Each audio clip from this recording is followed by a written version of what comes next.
নমস্কার বন্ধুরা, তোমাদের জন্য আজ নিয়ে এলাম কই মাছ ভাপা রেসিপি, যেটা খেতেও যেমন মজাদার হয় তেমনি করাটাও খুব সহজ।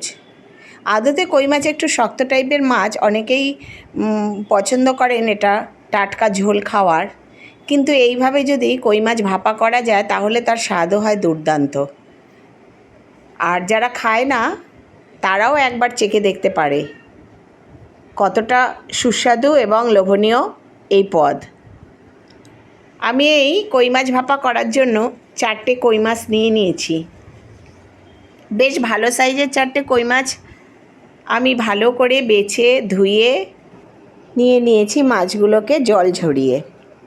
এবার এই মাছগুলো ম্যারিনেট করার জন্য কিছু উপকরণ আমি এতে যোগ করব। এতে দিয়ে দিলাম কিছুটা হলুদ গুঁড়ো, আর দেবো কিছুটা লাল লঙ্কার গুঁড়ো। এই হলুদ গুঁড়ো এবং লঙ্কা গুঁড়োর সাথে আন্দাজ মতো লবণও নিয়ে নেব, নুন, হলুদ, লঙ্কার গুঁড়ো, আর দেবো কিছুটা কাঁচা সর্ষের তেল।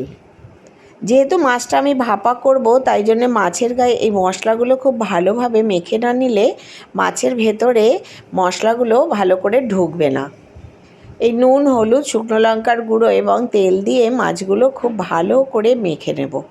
এপাশ ওপাশ করে খুব ভালো করে মেখে নিয়ে আমি 5 মিনিট এই মাছগুলোকে রেখে দেব। দেখো, আমি মাছগুলো খুব ভালো করে মেখে নিলাম। মেখে নিয়ে এদের 5 মিনিট আমি রেখে দেব। এবার গ্যাসে কড়াই বসিয়ে তাতে দিয়ে দেব সর্ষের তেল। মাছগুলো যেহেতু কই মাছ একটু শক্ত টাইপের মাছ, তাই সরাসরি ইলিশ মাছের মতো ভাপা করলে এই মাছ অতটা ভালো হয় না। তাই জন্য সর্ষের তেলে একটু হালকা করে এপিট ওপিট করে ভেজে নিতে হবে, এবং আমি এরকমভাবেই করি এবং তার স্বাদও দুর্দান্ত হয়।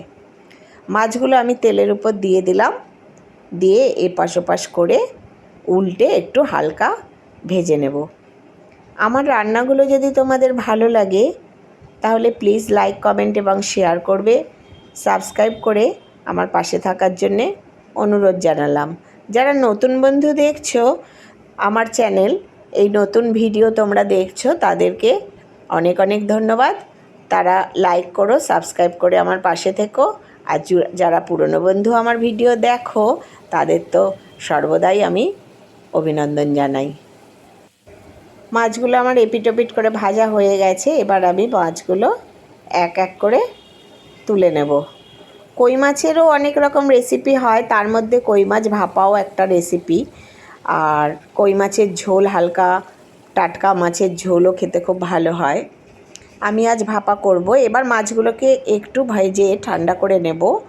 তারপর এর মধ্যে দিয়ে দেব 2 থেকে আড়াই চামচ মতো টক দই নিয়ে নিয়েছি আমি। টক দই, তার সাথে এবার নেব টক দইয়ের আন্দাজে একটু নুন।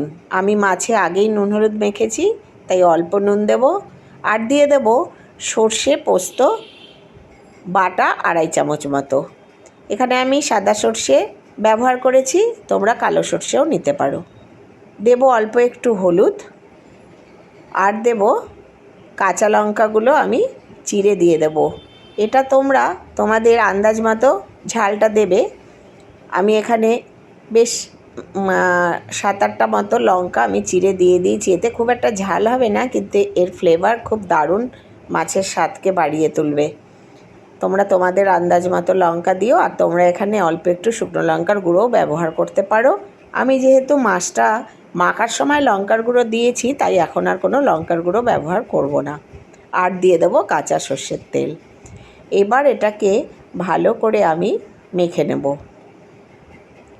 দেখো, আমি এবার কি করি, সব কিছু দিয়ে ভালো করে মাছটা একটু হালকা হাতে মেখে নিতে হবে। মেখে নিচ্ছি আমি মাছগুলো। এই ভাপা রান্নার জন্য মাছের ম্যারিনেশনটাই খুব বড় ব্যাপার। এবার একটা নিয়ে নিয়েছি টিফিন বক্স।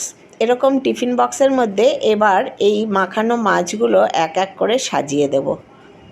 সাজিয়ে দিয়ে দিলাম। এবার যে মশলাগুলো আছে সেই মশলাগুলো এর ওপরে দিয়ে দেব। আর দেব এই মশলার প্লেটটা ধুয়ে অল্প পরিমাণে জল। দিয়ে দিলাম আমি মশলার প্লেটটা ধুয়ে অল্প পরিমাণ জল। এবার এই টিফিন বক্সটা আমি ঢেকে দেব। আমার সব কিছু এখানে দেওয়া হয়ে গেছে। এখানে তোমরা আরও একটু কাঁচা সর্ষের তেল ব্যবহার করতে পারো, আমি আর তেল দেব না। এবার টিফিন বক্স আমি ঢেকে দিলাম।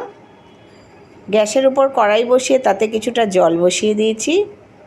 আর দেখো এইরকম একটা গ্যাসের ওভেনের কভার এর ওপর দিয়ে দিয়েছি। জলটা ফুটে উঠলে মাঝখানে আমি টিফিন বক্সটা এরম বসিয়ে দেব।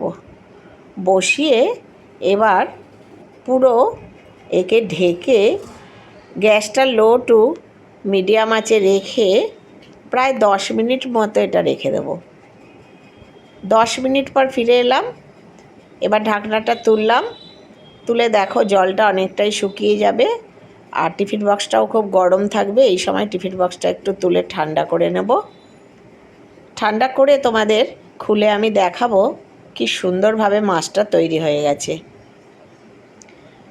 দেখো এবার দেখো মাছটা কি সুন্দরভাবে তৈরি হয়েছে। এই মাছ যেমন দেখতেও সুন্দর, খেতেও তেমনি লোভনীয়।